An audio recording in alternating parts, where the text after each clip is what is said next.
তখন রাত্রি আঁধার হলো, সাঙ্গ হলো কাজ। আমরা মনে ভেবেছিলেন আসবে না কেউ আজ।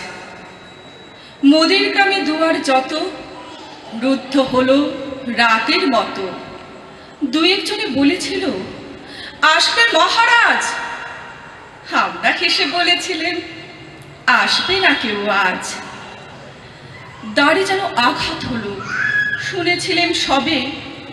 আমরা তখন বলেছিলেন বাতাস বুঝি হবে। নিবিয়ে প্রদীপ ঘরে ঘরে শুয়েছিলেন আলস ভরে। দু একজনে বলেছিল দুধ এলো বাতাবে। আমরা হেসে বলেছিলেন বাতাস বুঝি হবে। নিশীথ রাতে শোনা গেল কিসের যেন ধ্বনি। ঘুমের ঘোরে ভেবেছিলেন মেঘের গর্জনী।